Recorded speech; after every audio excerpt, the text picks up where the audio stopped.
Bismillah ve salatu ve selamu ala Resulillah. Amma ba'd. Zülm etmək İslam dinində ümumiyyətlə haramdır. Allah Teala bunu haram eləyib insanlar arasında. Və bu barədə çoxlu ayətlər və hədislər var. O cəzası ağırdır.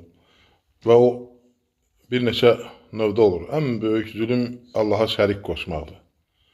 Və insanın özünə etdiyi zülm, öz nəfsinə, öz ailəsinə, öz yaxınlarına, öz dostuna və s. və s. Yəni bunlar hamısı nədir?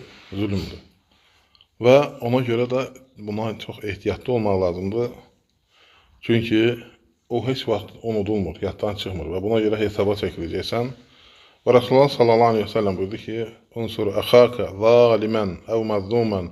Faqala raculun: "Ya Resulallah, ansuru iza kana mazluman, afara'ayta iza kana zaliman, keyfe ansuruhu?" Qala: "Tahcizuhu ev temna'hu minel-zulm fe inne zalika nasruhu." Rasulullah sallallahu aleyhi ve sellem bu hadis şərifində buyurdu ki, zalim və məzlum qardaşına kömək elə. Yəni zalim zülm eləyəndir, məzlum ona zülm olunandır. Və bir nəfər dedi ki, ya Resulallah, bu bildik ki, məzluma kömək eləmək, bunu bildik, amma deyir, zalimə nə cür kömək eləyək? Və Rasulullah sallallahu aleyhi ve sellem, onlar həmişə öyrənirdilər, soruşurdular və həm də qorxurdular. Və Rasulullah sallallahu aleyhi ve sellem buyurdu ki, yəni onun zülmündən çəkindir. Yəni onu başa sal, çəkindir, yəni ki, olmaz bunu etmək deməklə və s. Və nədir? Bu deyir, ona deyir kömək. Yəni ondan sən çəkindirirsən, zülm etməkdən və ona kömək eləmiş olursan. Ona görə nədir? Gərək zülm eləyən adamdan da adamı da çəkindirmək lazımdır ki, o günahdan çəkilsin. Çünki onun hesabı var və hesab verəcək qiyamət günü.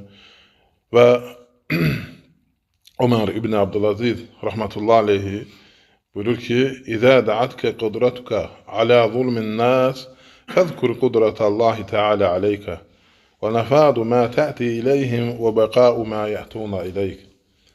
Ömer İbn Abdülaziz xəlifə olub və elm, iman əhli olub, rahmetullahi aleyhi, deyir, əgər deyir, insanlara zülm etmək sənin qüdrətindədirsə, yəni gücün çatırsa və Allah Taala'nın qüdrətini yada sal sənin üzərinə. Yəni Allah hər şeyə yetər və Allah Taala hər şeyə gücü çatır və daha güclüdür. Və bil ki, unutma ki, sənin etdiyin zülm, yəni ha vaxtsa qutarıcıydı, yanıcı, amma sənin onlara etdiyin zülmün haqqı hesabı qalıcıydı.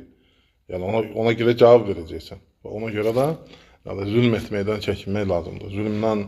Yəni zülmün növlərindən çəkinmək lazımdır. Təkcə bir növ deyil.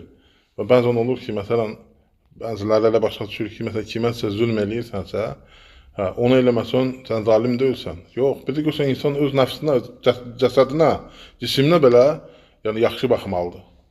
Və yaxud da, məsələn, ailənlə və yaxud ən böyük zülm dediyi ki, nədir? Əsas da nədir? Allaha şərik qoşma.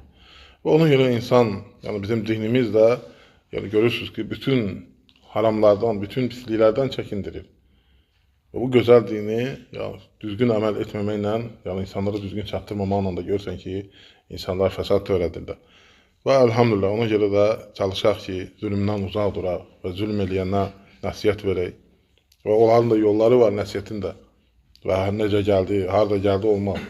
Və Allah Subhanahu Taala bizi bağışlasın.